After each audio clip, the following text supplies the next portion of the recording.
আসসালামু আলাইকুম। আজকে আপনাদের সাথে শেয়ার করব গরুর মাংসের কালাবোনা রেসিপি। আমরা সাধারণত কালাবোনা রান্না করতে ঝামেলা মনে করি।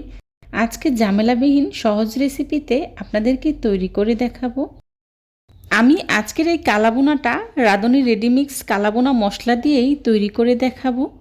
সময় বাঁচাতে আপনারা চাইলে এই রাঁধুনি রেডিমিক্স কালাবোনা মশলা দিয়েই কালাবোনা তৈরি করতে পারেন।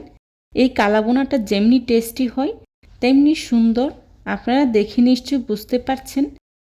আজকের কালাবোনা তৈরি করার জন্যে আমি এখানে রাঁধুনি রেডিমিক্স কালাবোনার 1 প্যাকেট মশলা নিয়েছি। সাধারণত এই মশলাতেই 2টা প্যাকেট থাকে, কিন্তু আমার এটাতে একটাই ছিল। আর একটি প্যাকেট দিয়ে আমি আজকে কালাবোনাটা তৈরি করে দেখাবো। এখন মশলার প্যাকেটটাকে আমি একটি বাটিতে ঢেলে নিচ্ছি। এবার এক সাইডে রেখে দিচ্ছি। অন্যদিকে কালাবোনা তৈরি করার জন্য এখানে আমি নিয়েছি গরুর মাংস। আমি এখানে 1.5 কেজি পরিমাণে গরুর মাংস নিয়েছি। আর মাংসটাকে বড় সাইজ করে কেটে নিয়েছি। আপনারা আপনাদের পছন্দ অনুযায়ী কেটে নেবেন। মাংসটাকে আমি আগে থেকে খুব ভালো করেই ধুয়ে পরিষ্কার করে নিয়েছি। এখন এর মধ্যেই দিয়ে দিচ্ছি পেঁয়াজ কুচি 1 কাপ, আর দিয়ে দিচ্ছি আদা বাটা 1 চা চামচ, রসুন বাটা 1 চা চামচ, দিয়ে দিচ্ছি রাঁধুনি রেডিমিক্স কালাবোনা মশলা। আমি এখানে পুরো 1 প্যাকেট ব্যবহার করিনি, কিছুটা রেখে দিয়েছি। দিয়ে দিচ্ছি tomato sauce 1/4 cup. Tomato sauce কম দিলে কিন্তু ভালো লাগবে না, টমেটো সস বেশি দিলে খেতে অনেক বেশি ভালো লাগে। আর দিয়ে দিচ্ছি সয়া সস 1 টেবিল চামচ, দিয়ে দিচ্ছি লবণ পরিমাণ মতো, দিয়ে দিচ্ছি সরিষার তেল। আমি এখানে 1 কাপ সরিষার তেল নিয়েছি, পুরোটা ব্যবহার করিনি, কিছুটা রেখে দিয়েছি বাগারের জন্যে। এখন সবগুলো উপকরণ একসাথে খুব ভালো করে মাখিয়ে নিচ্ছি। এই কালাবোনাটা তৈরি করতে কিন্তু খুব বেশি উপকরণের দরকার পড়ে না। এই অল্প উপকরণ দিয়ে মাখিয়ে চুলায় বসিয়ে দিলেই কিন্তু হয়ে যায়। দেখতেই পাচ্ছেন মশলা দিয়ে মাখানোর পরেই কিন্তু খুব সুন্দর একটা কালার চলে আসছে। আমি বেশ কিছুটা সময় নিয়ে খুব ভালো করেই মাখিয়ে নিয়েছি। এখন হাত ধুয়ে কিছুটা পানি দিয়ে দিচ্ছি। এবার চুলায় বসিয়ে হাই হিটে 20 থেকে 30 মিনিটের মতো সময় নিয়েই রান্না করে নেব। কিছুক্ষণ রান্না করার পরেই দেখবেন মাংস থেকে বেশ অনেকটা পানি বেরিয়ে আসছে। আর এই পানি দিয়েই মাংসটাকে খুব ভালো করেই সিদ্ধ করে নেব। একেবারেই ঝামেলাবিহীন সহজ রান্না, বেশি বাটাবাটির ঝামেলা নেই। যখন খুব বেশি বিজি থাকবেন সেই সময়টাতে আপনারা চাইলে কিন্তু কালাবোনা মশলা দিয়েই খুব সহজেই কালাবোনা রান্না করে নিতে পারবেন। আর পরিবারের সবাই মিলে এনজয় করতে পারবেন। আমি প্রায় 30 থেকে 40 মিনিটের মতো সময় নিয়েই মাংসটাকে খুব ভালো করে কষিয়ে নিয়েছি। আমার মাংসটা কিন্তু পুরোপুরি সিদ্ধ হয়নি, তাই এখানে দিয়ে দিচ্ছি পরিমাণ মতো পানি। পানিটা দিয়ে আবারও আমি মাংসটাকে খুব ভালো করে কষিয়ে নেব।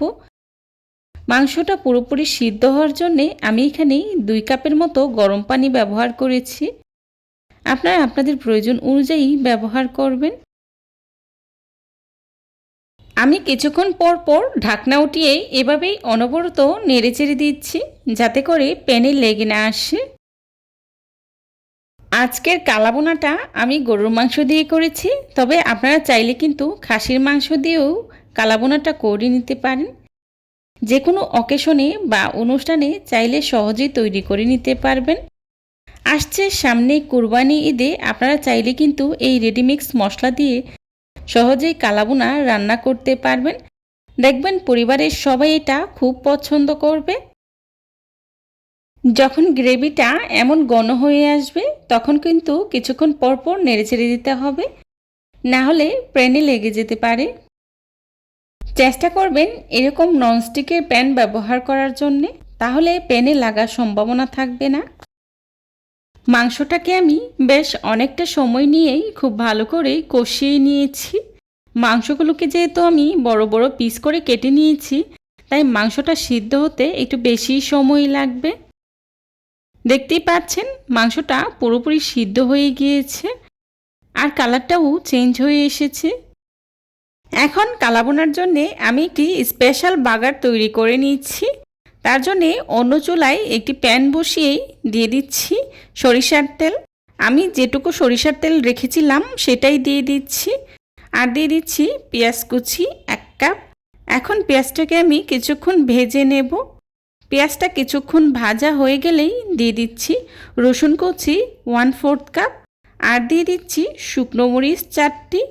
এখন সব কিছুকে একসাথে আমি বেশ কিছুটা সময় নিয়ে খুব ভালো করেই ভেজে নেব। পেঁয়াজ রসুনটাকে আমি একদমই ব্রাউন কালার করেই ভেজে নেব। বাগারের জন্য কিন্তু পেঁয়াজ রসুনটাকে ব্রাউন কালার করেই ভেজে নিতে হয়।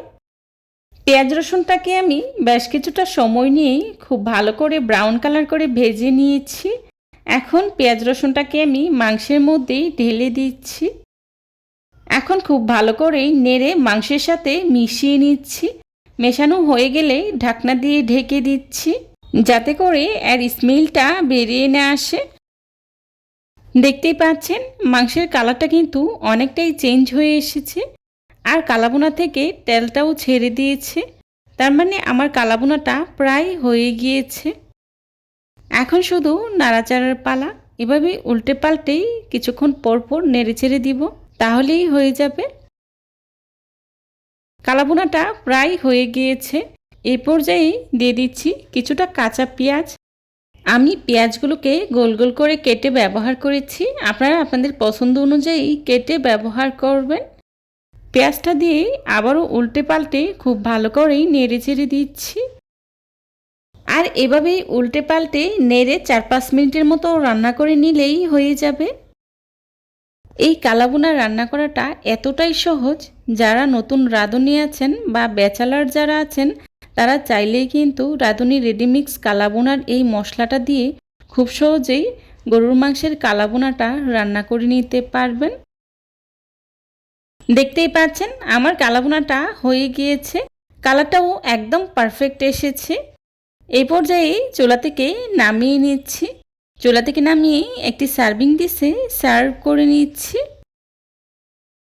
আপনারাও চাইলে কিন্তু আমার রেসিপিটা ফলো করে রেডিমিক্স কালাবোনা মশলা দিয়েই খুব সহজেই কালাবোনাটা তৈরি করে নিতে পারবেন। আর দেখবেন আত্মীয় স্বজন সবাই খুব বেশি পছন্দ করবে।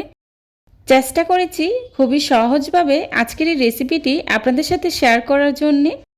আশা করছি আমার আজকের এই রেসিপিটি আপনাদের কাছে খুবই ভালো লাগবে। যদি ভালো লেগে থাকে তাহলে অবশ্যই লাইক কমেন্ট শেয়ার করতে ভুলবেন না। আপনাদের একটি লাইক এবং একটি কমেন্টস আমাদেরকে নতুন নতুন কন্টেন্ট তৈরি করতে অনেক উৎসাহিত করে। দেখতেই পাচ্ছেন আমার কালাবোনার কালারটা কতটা সুন্দর এসেছে। দেখতে যতটা লোভনীয় হয়েছে আর খেতেও কিন্তু ভীষণ মজার হয়েছিল। দেখতে দেখতে আমার আজকের এই রেসিপিটি যদি আপনাদের কাছে ভালো লেগে যায় তাহলে অবশ্যই বাসায় একবার হলেও ট্রাই করবেন। আর কেমন হয়েছে আমাকে কমেন্টস করে জানাবেন। যারা এতক্ষণ ধৈর্য সহকারে আমার ভিডিওটি দেখেছেন তাদেরকে জানাই অসংখ্য ধন্যবাদ। এই ধরনের সব ঘরোয়া এবং মজার মজার রেসিপি পেতে আমার চ্যানেলটি ভিজিট করে আসবেন প্লিজ। আমার পরবর্তী রেসিপি দেখার আমন্ত্রণ জানিয়ে আজকের মতো এখানেই বিদায় নিচ্ছি। সবাই ভালো থাকবেন, সুস্থ থাকবেন। আল্লাহ হাফিজ। আসসালামু আলাইকুম।